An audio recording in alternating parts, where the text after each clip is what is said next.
ألا بذكر الله تطمئن القلوب.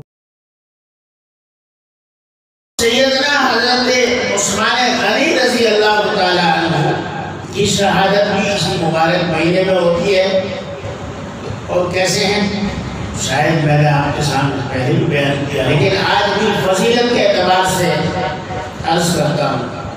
میرے اور آپ کے آقا کے یہاں فاقہ ہے، مسجد میں جاتے ہیں، ذکر و اذکار میں لگے رہتے ہیں۔ یہ بات یاد رکھیے کہ صحابہ اور حضور علیہ السلام کی یہاں جو فاقہ تھا وہ اختیاری تھا، اختیاری، یعنی انہوں نے اس فقر کو اپنے اوپر جان بوجھ کر طاری کیا تھا۔ اللہ کے نبی نے فرمایا الفقر فقری، فقر جو ہے وہ اللہ تبارک و تعالیٰ کی چادر ہے، اللہ تعالیٰ کھاتے نہیں ہیں، اور اللہ کے نبی نے فرمایا میں بھی فقر سے تعلق رکھتا ہوں، میں بھی فقیر ہوں۔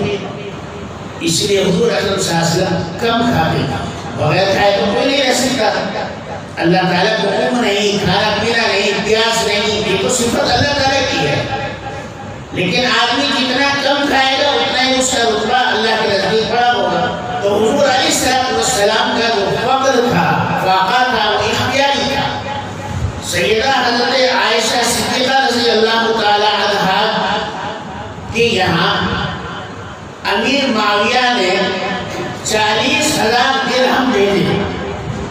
کتنے میں 40,000 درہم، چاندی کے سکے، چاندی کے، ان کو درہم کہا جاتا ہے، اور کہا کہ دیکھو یہ دے کر آنا وہ ان کا کیا کرتی ہے۔ اب جیسے ہی وہ آئے 40,000 درہم تو ایسے تھے نہیں، موٹروں میں بھر کر لائے گئے۔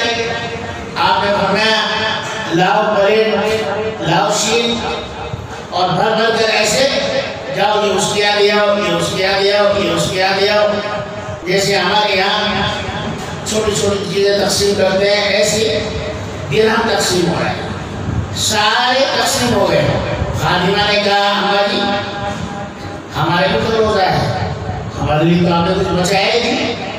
فرمایا بیوقوف، جب سے کیوں نہیں کہا؟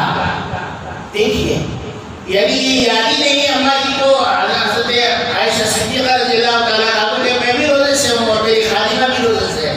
فرمایا بیوقوف پہلے سے کیوں نہیں یاد دے رہا ہے؟ لے اب تو ایک ہی درہم بچایا گیا۔ ایسے سخی جو آتا دے دیتے ان کا فاقہ اختیاری ہوتا۔ حضور اکرم صلی اللہ علیہ وسلم مسجد میں موجود ہیں، کہا یا رسول اللہ صلی اللہ علیہ وسلم گھر نہیں جاتے؟ فرمایا کہ ابھی وہ گھر میں کچھ پیسے رکھے ہوئے درہم، وہ جب تک خیرات نہ کر دوں گھر میں نہیں جاؤں گا، جب وہ خیرات ہو گئے تب گھر میں گئے۔ ہمارا آپ کا معاملہ ہوتا ہے کہ میں بھی شریک ہوں، آپ بھی شریک ہیں، جب تک پیسے جیب میں نہیں ہوں گے گھر میں نہیں گھسیں گے۔ بھائی بیوی مانگے گی، بچے مانگیں گے، ماں مانگے گی، بہن مانگے گی، بیٹی مانگے گی، تو میرے